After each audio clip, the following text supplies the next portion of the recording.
Bonjour lumineuse Luciole, j'espère que vous allez bien. C'est Lucie et bienvenue dans un nouvel épisode de Patouille Thérapie. Allez, c'est parti, on fait notre visite mensuelle du Bugeaud pour le mois d'avril. Mais pour commencer, un petit retour sur le mois de mars. Donc c'était un thème plutôt orange avec un motif qui était ce papillon façon art populaire, folk art. Et puis, alors ça vous avait beaucoup plu, la petite roue avec les humeurs et puis les activités qu'on peut faire en fonction de notre humeur. Moi, ça m'a beaucoup aidé. Vraiment, ça met en mouvement. Donc, si vous avez essayé ce petit gadget, n'hésitez pas à me le dire en commentaire. Et puis, sachez qu'il y a un petit article de blog où j'explique comment réaliser cette roue. Alors, qu'est-ce qui s'est passé en mars ? J'ai pas lu grand-chose, mais par contre, j'ai fini de lire Jane Eyre de Charlotte Bronte et c'est très beau, c'est un très très beau livre. Si vous ne l'avez pas lu, je vous le conseille très très fortement. Et depuis, du coup, je suis dans une espèce d'obsession et de supernova obsessionnelle pour le thème Light Academia. Donc si vous êtes comme moi et que vous avez vécu hors de la sphère internet pendant quasiment la totalité de votre vie et que vous vous êtes réveillé il y a 2 ans, vous ne connaissez probablement pas ce délire, mais en fait, voilà, je crois que c'était en 2018-2019, en fait j'en sais rien, j'ai pas fait mes recherches très approfondies avant d'enregistrer ce commentaire, mais voilà, il y a des tendances au niveau des atmosphères et des ambiances qui ont pris naissance à travers les réseaux sociaux et notamment à travers Pinterest. Et donc il y a eu cette tendance Dark Academia qui est un peu une espèce de fascination pour le monde de l'éducation, mais un peu obscur, avec un peu l'étudiant torturé, insomniaque, toxico. Et donc il y a aussi le pendant inverse, donc Light Academia, qui est un peu vraiment l'étudiante bohème ou vraiment façon vraiment Jane Eyre, donc très un peu spirituelle, avec cette connexion à la nature et vraiment cet amour de la littérature, de l'écriture, de l'apprentissage. Voilà, et donc je suis dans une espèce de supernova obsessionnelle avec ce truc-là. Et donc j'ai voulu que mon thème du mois d'avril reflète un peu cette image. Et il y a eu aussi quelque chose pour le mois d'avril, c'était que je voulais absolument utiliser les tampons que je stocke et que je trouve que c'est pas toujours évident à utiliser. Et il se trouve que j'avais un set de tampons autour c'est difficile de trouver ces mots, de la poste, voilà, de l'univers des lettres, des correspondances de l'époque plutôt victorienne.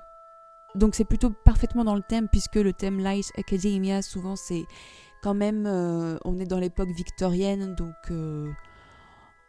1800, début 1900 quoi. Et donc, c'est parti. Donc, le mois d'avril. Donc, la page de garde, donc c'est juste le mois calligraphié. Et donc, j'ai utilisé une police d'écriture qui rappelle un petit peu les calligraphies qu'on retrouve sur les cartes postales de l'époque. Et j'ai essayé de faire cette espèce de mail art qu'on retrouve beaucoup avec la rose victorienne.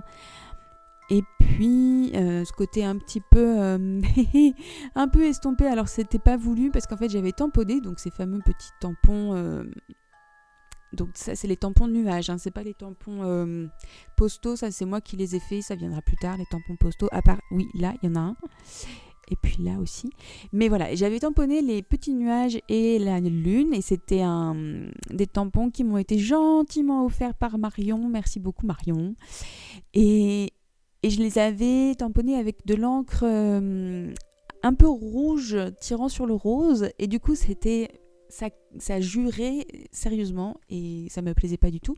Et donc avec du gesso, je suis venue estomper les couleurs et en fait j'adore le rendu, ça donne vraiment ce côté très, très ancien, très vintage, très distressed qu'on retrouve dans les cartes postales. Si vous tapez vintage postcards sur Pinterest ou sur Google, vous allez retrouver un peu ce genre de composition. Alors, c'est pas aussi beau que ce que vous allez voir sur Google, mais c'était un peu l'esprit. Ensuite, sur la page de gauche, donc j'ai évidemment une petite enveloppe avec plein de choses dedans, et là j'ai fait une espèce de page d'inspiration avec des images que j'aimais bien. En fait, je savais pas trop ce que je voulais faire avec cette page. J'ai juste collé des papiers, des pages de livres où j'avais mis de la peinture, du washi et tout. Et puis j'ai pris des illustrations qui me rappellent ce côté victorien, la vie dans les années 1800, quelque chose comme ça. Et à l'intérieur de cette enveloppe, il y a plein de choses. Tada! Donc, là, il y a un petit porte-clés, j'ai pas tout à fait fini, donc avec des perles, ça vous rappelle quelque chose peut-être? Si ça ne vous rappelle rien, vous pouvez regarder la vidéo de la semaine dernière avec les perles. Et donc j'ai fait avec ce porte-clés des petites cartes, donc ça vient d'un bloc de scrap que j'ai trouvé chez Action qui est trop beau, que j'aime vraiment beaucoup, enfin voilà. Et là-dessus, je vais écrire les succès du mois. Donc ça sera rempli à la fin du mois. Ici, nous avons une petite bouteille, un mason jar, avec un petit collage. Je suis désolée, j'arrête pas de dire petit, c'est un tic de langage qui est insupportable, mais je suis pas sûre de réussir à m'en débarrasser avant la fin de cette vidéo. Donc, une mason jar avec un collage et en fait, dedans j'ai écrit mes objectifs du mois. Alors, pendant très longtemps, j'ai eu un refus psychologique avec les objectifs. Parce que j'arrivais pas à les définir, je faisais des choses ou bien trop précises ou pas assez précises. Et donc forcément, je n'atteignais pas mes objectifs et donc c'était très déprimant, c'était très décourageant, démoralisant, bon bref, voilà. Et il y a quelques jours, je sais pas pourquoi, j'ai eu une espèce de déclic, je me suis dit que j'allais vraiment poser des objectifs, mais des objectifs qui me font plaisir en fait. Des objectifs qui font plaisir et qui je sais sont atteignables et qui peut-être vont permettre d'atteindre d'autres objectifs. En tout cas, c'est pas des objectifs en fait. Il faut différencier, je crois, les objectifs et les aspirations, les rêves, les trucs waouh. Mais souvent ces choses-là, ces aspirations, ces rêves, c'est des choses qui sont pas forcément, qu'on peut pas maîtriser. Je sais pas si ça vous parle. Voilà, tout ça pour dire que les objectifs que j'ai définis pour ce mois-ci, c'est tout simplement marcher davantage, faire de l'exercice un peu davantage. Donc là, j'ai été à 5000 pas en moyenne par jour, donc ce qui est un peu moins d'une heure, mais presque. Et j'ai réussi, pour l'instant, on est le 26 mars, mais c'est plutôt bien parti. Donc là, j'essaye d'augmenter un petit peu, parce que voilà, c'est le printemps, qu'a priori, même si on a des journées pluvieuses, il y a quand même des belles journées pour aller marcher. J'ai aussi comme objectif d'entretenir ma pratique musicale et donc d'apprendre de nouvelles pièces, de nouveaux morceaux, ce genre de choses. Et enfin, comme objectif, c'est de planifier le contenu numérique suffisamment en avance et d'éviter de procrastiner. Et donc, j'ai fait une page quoi, donc c'est quoi, quel objectif, et une page pourquoi. Donc par exemple pour l'activité physique, donc l'idée c'est de rester en bonne santé et d'être lucide réel. Parce que quand je vais marcher, souvent je vais en forêt et ça me permet quand même d'être d'une certaine manière peut-être mieux connectée à mon moi supérieur. Voilà, c'est un peu pompeux comme expression, mais c'est comme ça que j'ai envie de le formuler. Le fait d'apprendre de nouvelles pièces, de nouveaux morceaux, c'est une manière d'entretenir ma mémoire et de nourrir ma créativité et de me faire plaisir. Et l'histoire du contenu, c'est pour avoir davantage de disponibilité mentale et donc pour créer du contenu de meilleure qualité. Et donc ça, c'est des objectifs qui sont parfaitement entre mes mains et que je peux vraiment agir dessus. Alors que par exemple, si j'avais posé comme objectif avoir 1 million d'abonnés sur YouTube, clairement, déjà c'est complètement irréaliste. C'est possible, hein, mais c'est irréaliste. Et puis, ça n'est pas entre mes mains en fait. On peut pas.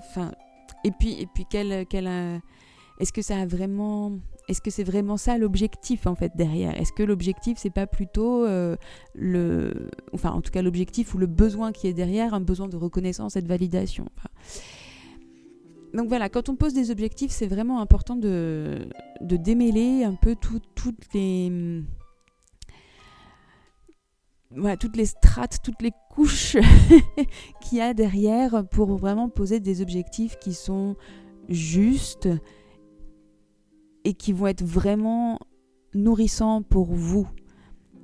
Et donc la notion de est-ce que ça me fait plaisir et est-ce que c'est vraiment entre mes mains ? Je pense que c'est des bonnes questions pour guider la manière de poser les objectifs. Est-ce que c'est comme ça que vous fonctionnez ? Est-ce que vous aimez poser des objectifs ou est-ce que vous êtes comme moi, ça vous fait peur et vous vous découragez ? N'hésitez pas à nous partager ça parce que ça peut aider d'autres personnes à poser des objectifs et donc à avancer sur notre chemin en fait, tout simplement. Et enfin, dans cette enveloppe, des petits tags. Il me semble que ces tags, en tout cas ces deux-là, il me semble qu'il y a une vidéo, une des toutes premières vidéos, dans un des tout premiers épisodes de Patouille et Bricolage. Mais peut-être je me trompe, mais en tout cas, il me semble que je l'avais filmé, mais voilà. J'essaierai de vous retrouver la vidéo si elle existe. Et c'est des tags que j'avais créés il y a déjà un petit moment. Et en fait, je les adore. Je pense que c'est mes tags préférés. Notamment parce que ça brille, hein. Il y a des paillettes. Et puis, j'aime bien les couleurs. Et j'aime bien les petits éléments que j'ai mis dessus. Et donc, c'est ces fameux petits tags que j'ai sauvés des livres dont je me suis débarrassée, où j'avais écrit plein de choses. Et donc, je les ai recyclés pour en faire des routines. Parce que il y a déjà 2 ans, dans un autre bugeot, donc j'avais écrit la routine. Et puis, en fait, je m'étais dit, une fois que c'est écrit, c'est écrit. C'est une page à laquelle je reviens pas forcément. Mais en fait, les routines, c'est fait pour être remanié, c'est fait pour évoluer, et donc il faut les refaire régulièrement en fait, peut-être même tous les mois. Il faut changer de routine parce que sinon on s'ennuie et ça fonctionne plus, surtout que a priori on change au fur et à mesure des mois, des années. Donc il y a des routines qu'on a mises en place à un certain moment et puis qui ne nous correspondent plus. Donc, il faut refaire ce travail tout le temps. C'est un truc qui se refait tout le temps. Donc, au lieu de faire une page fixe dans mon bugeot, je me suis dit que j'allais faire des tags. Comme ça, si c'est une routine qui ne change pas, par exemple en mai, eh bien, je peux tout simplement mettre ces tags dans l'enveloppe du mois de mai, par exemple. Et puis si elle change, je la laisse dans cette enveloppe. Et puis ça me gaspille pas une page. Enfin, gaspiller, c'est pas forcément le terme, mais moi ce que j'aime bien, c'est avoir des pages que je peux remplir dans mon bugeot. Avoir une page qui ne bouge pas et qui n'évolue pas au fur et à mesure du mois, je trouve ça un petit peu dommage. Mais voilà, c'est que mon fonctionnement. Donc j'aimais bien avoir ces petites choses sur les tags. Et puis ça peut aussi permettre, des fois si je m'en souviens pas, par exemple ma routine du soir, je peux l'emmener avec moi dans ma chambre pour me rappeler quoi faire. Et donc j'ai une routine du matin, une routine du début d'après-midi, parce que c'est le moment de la journée où je galère le plus, et une routine du soir. Et voilà pour cette page de garde. Et en fait, c'est comme si cette page de garde, il y avait déjà tout dedans. On pourrait presque se contenter de ça. Mais j'ai quand même fait les pages habituelles, même s'il y a eu un petit changement. Donc, jusqu'à présent, je faisais une page et pour mes activités de musicienne et de prof de musique et pour l'activité de patouille. Et en fait, je me suis rendu compte que pour mon activité de prof, le Bujo me servait pas plus que ça, un petit peu mais pas tant que ça. En fait, je prépare mes cours sur des feuilles volantes, j'ai plus de place, ça me permet de raturer, voilà. Donc j'ai pas forcément besoin du Bujo pour ça. Et puis du coup ça me prenait des pages qui n'étaient pas forcément remplies. Donc j'ai plutôt fait une page dédiée à la création de contenu sur internet. Donc un tableau pour YouTube pour les 2 chaînes YouTube et la chaîne Lucie Perrier Flûte et la chaîne Les Patouilles de Lucie. Et un tableau pour Patreon, donc avec tout le contenu qui est à la fois patouille et musique. Et puis un petit espace avec les stats et un espace pour noter les idées. Et voilà, et c'est tout. Et puis pour la décoration, eh bien, je me suis fait plaisir, donc toujours cette calligraphie. Alors j'adore cette calligraphie, c'est pas si compliqué à faire en fait, mais ça demande un peu de temps, mais c'est assez chouette à faire. Et puis surtout les petits embellissements autour, enfin vraiment ça me rappelle des espèces de volutes de fumée. Et puis le rendu est forcément chouette. Pour la mise en couleur, j'ai simplement utilisé en fait un surligneur dans les tons orange marron que j'aime vraiment beaucoup. Enfin, c'est ma couleur préférée pour le côté un peu ancien, vintage. Et puis donc j'ai fait quelques petits dessins avec ce qui est revenu en fait comme illustration à chaque fois, c'était juste un timbre et puis des fleurs ou des éléments floraux. Donc dessiner un timbre, il n'y a rien de plus simple, c'est une espèce de carré ou un rectangle. Vous faites des pointillés tout autour et vous reliez les pointillés en faisant une petite courbe et voilà. C'est un peu fastidieux mais c'est assez simple en fait. Et puis j'ai mis en couleur avec les brush pens. Alors j'avais dit que je voulais faire à l'aquarelle et la mise en couleur et puis la calligraphie. Je l'ai fait pour la page de garde. Et puis en fait le papier gondole trop, même si c'est du papier épais, ça reste quand même pas du papier fait pour la peinture. Donc ça gondole trop, ça m'agace et voilà, je voulais juste quelque chose qui garde le papier normal d'une certaine manière. Et puis donc j'ai ajouté les tampons. Donc là voilà, on a un petit tampon postal vintage qui est super joli. Et ensuite on retrouve les pages habituelles et la décoration qui va avec. Alors j'ai mis la page santé à côté de la ronde des plats. Donc la ronde des plats, il faut encore que je définisse comment je vais faire parce que j'ai pas eu assez de place avec. J'aime beaucoup la ronde des plats du mois de mars, mais j'ai pas eu vraiment assez de place, donc il faut encore que je figure that out, que je vois comment faire. Et donc j'ai mis la page santé à côté parce que en fait santé et assiette c'est un peu la même chose quand même, hein. Et alors ma page santé, je crois que c'est ma préférée, je la trouve très printanière, très jolie, et puis surtout il y a les phases lunaires et vraiment encore une fois ces phases lunaires en cercle, je trouve que c'est du meilleur effet. Et j'aime vraiment bien ce diagramme circulaire parce que ça permet vraiment de voir la corrélation entre les humeurs et les habitudes saines.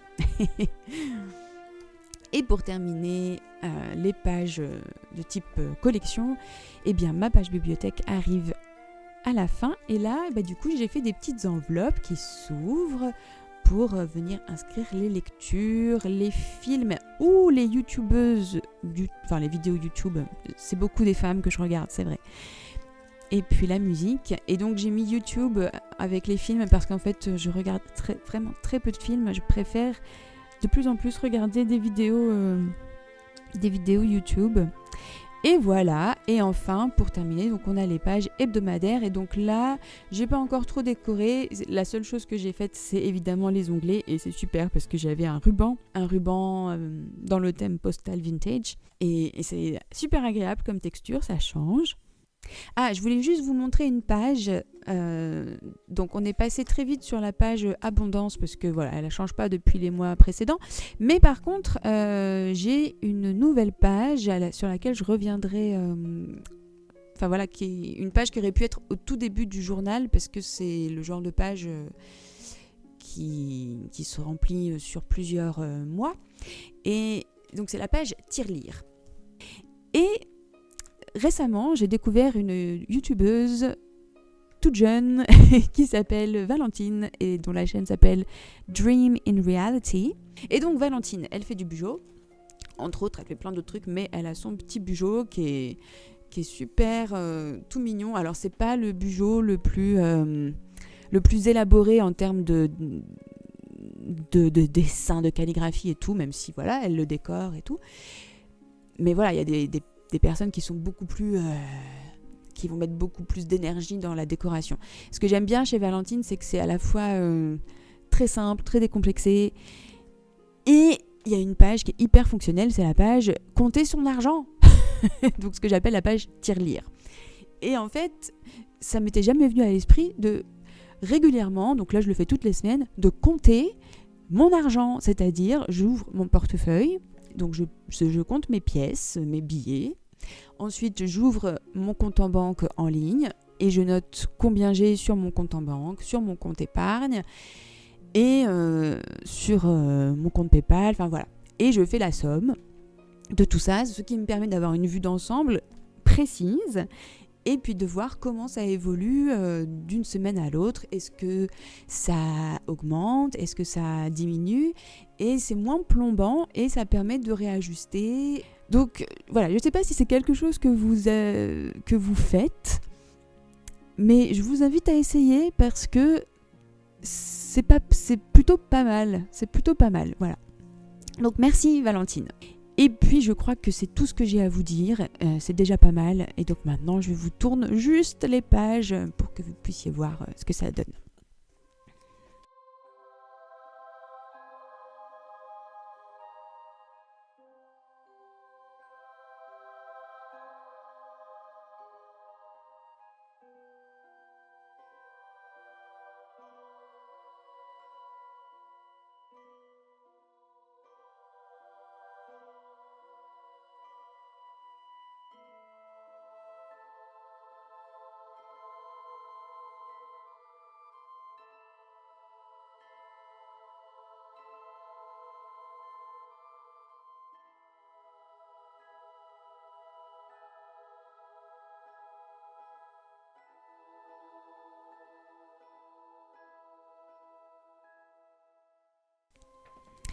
Eh bien, merci encore d'avoir passé ce moment avec moi. Je n'arrive pas à comprendre comment c'est possible que j'ai parlé pendant presque une demi-heure.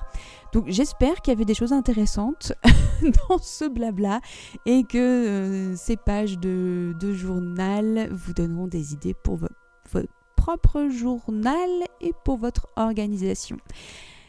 Prenez bien soin de vous et à très bientôt pour de nouvelles patouilles. Bye bye!